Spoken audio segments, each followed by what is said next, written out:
নারী আমার মা, নারী আমার বোন। প্রত্যেক নারীর জন্য নিরাপদ বাংলাদেশ গড়বার আগ পর্যন্ত আমাদের লড়াই চলছে, চলবে ইনশাআল্লাহ। একজনের ধর্ষণের বিচার চাইতে তাকে হিন্দু হওয়ার দরকার নাই, মুসলমান হওয়ার দরকার নাই, শাহবাগের হওয়ার দরকার নাই, শাপলার হওয়ার দরকার নাই। সে মাজলুম হয়েছে, তাকে ধর্ষণ করা হয়েছে। সুতরাং তাকে যদি কোনো মাদ্রাসার মুহতামিমও ধর্ষণ করে, সেই বদমাইশ মুহতামিমের জিভ ছিঁড়ে ফেলতে হবে ইনশাআল্লাহ। বাংলাদেশের আপামর সাধারণ জনতা, তৌহিদি জনতা, দেশপ্রেমিক তৌহিদবাদী জনতা কোনদিন কোন অন্যায়কারীকে, কোন ধর্ষককে, কোন নিপীড়ককে প্রশ্রয় দেয় না এবং দিবে না ইনশাআল্লাহ। আমার সন্তান হয়েছে, এই সন্তানের পরে বুঝতে পারি আপনারা বোঝেন 8 বছরের একটা শিশু যাকে ধর্ষণ করার মতো অর্গান তার তৈরি করা হয় নাই, তাকে ব্লেড দিয়ে কেটে 5 ইঞ্চি ছিদ্র করা হয়েছে। তাকে ধর্ষণ করার জন্য চক্ষু বন্ধ করলে মনে হয় আইয়ামে জাহিলিয়াত যেন ছাড়িয়ে গেছে। ঠিক, তার পুরো বুক। আপনারা জানেন আপনার সন্তান আছে, আপনার বোন আছে, ভাগ্নি আছে। 10-12 বছরেও একটা শিশু ছেলে বা মেয়ে হয়ে কি ওঠে? অথচ এই সমাজে যেদিন থেকে একটা শিশু মেয়ে হয়ে জন্মায়, সেদিন থেকে শিশুর আগে সে মেয়ে হয়ে ওঠে। এই ধর্ষকদেরকে প্রশ্রয় দিয়েছে কে? আজকে দেখতে পাচ্ছি কতিপয় পথভ্রষ্ট মানুষ, একজন হ্যারেসার যে ঢাকা বিশ্ববিদ্যালয়ের রোকেয়া হলের এক বোনকে হ্যারেস করেছে, আমরা সবাই তার বিরুদ্ধে বলেছি। হ্যাঁ, এর সাথে আমরা এটাও বলেছি বাংলাদেশে ধর্ষণ আইন অনেক বাজেভাবে ব্যবহার করে অনেকের বিরুদ্ধে ব্যবহার করা হয়। তাকে যেন আইনে সাপোর্ট করে সেও যেন ইনসাফ পায়, সেই কথা বলেছি। বাট কি দেখলাম, বাংলাদেশের কতিপয় উচ্ছৃঙ্খল জনতা, আলেম তৌহিদি জনতা নাম দিয়ে তারা শাহবাগ থানার সামনে গেল। সামনে যাওয়াটাও কোনো অপরাধ না। সেই হ্যারেসার যে নিজে স্বীকার করেছে হ্যারেস করেছে, তাকে যখন ছাড়ানো হলো, তার হাতে দেওয়া হলো কোরআন শরীফ, তার মাথায় পরিয়ে দেওয়া হলো পাগড়ি। লজ্জায় মরে যাই। বাইতুল মুকাররমের সামনে বসে মনে চাইছে গলায় ফাঁস দেই। এইরকম আলেম শূন্য, অভিভাবক শূন্য বাংলাদেশ কোনোদিন ছিল না।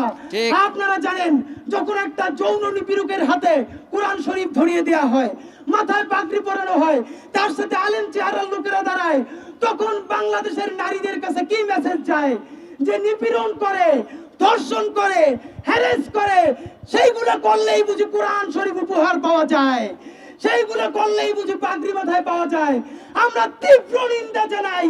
এই কাজগুলো করেছে তাদের সাথে বাংলাদেশের মূলধারার কোন আলেমদের কোনো সম্পর্ক নাই।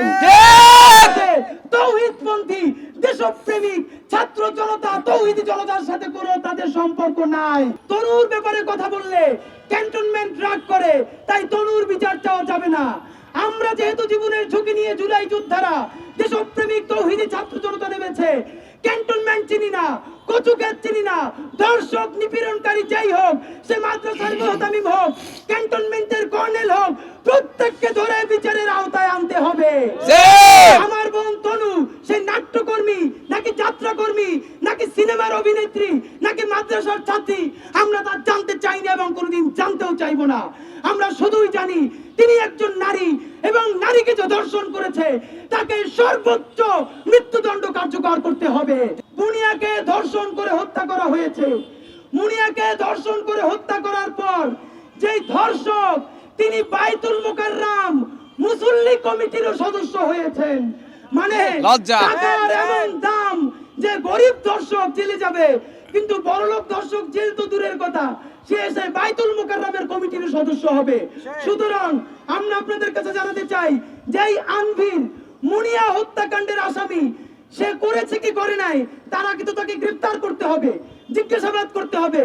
আজ পর্যন্ত বসুন্ধরার আনভিরকে কেন গ্রেফতার করা হয় না আমরা জানতে চাই। আপনাদেরকে রমজানের মধ্যে মনে করিয়ে দেই সবথেকে বিভৎস ঘটনা, আয়না ঘরের মধ্যে আমার বোন যিনি রোজাদার ছিলেন, রোজা ভাঙিয়ে তাকে ধর্ষণ করা হয়েছে। আর সেই ধর্ষক র্যাবের আলেপ এখন পর্যন্ত অক্ষত অবস্থায় আছে, তার বিচার আমরা দেখতে পারি নাই। কেন? যদি আলেমের বিচার করা শুরু হয় তাহলে কি র্যাব আমাদের বিমুখ হবে? এই র্যাব, এই ডিজিএফআই, এই ক্যান্টনমেন্ট সবকিছুকে মারেই তো আমরা নতুন জুলাই যুদ্ধ শুরু করেছি। সুতরাং যেই জানোয়ার, যেই হত্যাকারী দর্শক আলেফ আমার বোন রোজাদারকে রোজা ভাঙিয়ে মুহুর্মুহু ধর্ষণ করেছে, এরকম কত মা বোনকে ধর্ষণ করেছে, প্রত্যেক জানোয়ারের মৃত্যুদণ্ড কার্যকর করতে হবে। ভাইরা আমার, সর্বশেষ আপনাদেরকে জানাই, আমার বোন বাঁচবে কিনা জানি না, আপনারা রমজান ইফতারির আগে সেহরির পূর্ব মুহূর্তে আল্লাহর কাছে হাত দুটো তুলে দিয়ে দোয়া করবেন এই বাচ্চাটা যেন দুনিয়ায় বেঁচে থাকে। এই বাচ্চার বাবা মার দিকে তাকানো যায় না, ওরে আল্লাহ স্বাভাবিক মৃত্যু দিলেও হয়তো আপনি ভাবেন ওরে ধর্ষণ করার জন্য 5 ইঞ্চি ছিদ্র করা হয়েছে, আপনি চক্ষু বন্ধ করে ভাবেন আপনার ভাগ্নিটা আপনার বোনটার সাথে এমন কেউ করছে, আপনি কিভাবে বেঁচে থাকবেন? আমরা ওয়াদা করতে চাই, যতদিন পর্যন্ত বাংলাদেশ নারীদের জন্য, এই নারীর অন্য কোনো নাম নাই, মাদ্রাসার শিক্ষার্থী চিনি না, স্কুল কলেজের শিক্ষার্থী চিনি না, সিনেমার নায়িকা চিনি না, নারী মানে শুধুই নারী। নারী আমার মা, নারী আমার বোন। প্রত্যেক নারীর জন্য নিরাপদ বাংলাদেশ গড়বার আগ পর্যন্ত আমাদের লড়াই চলছে, চলবে ইনশাআল্লাহ।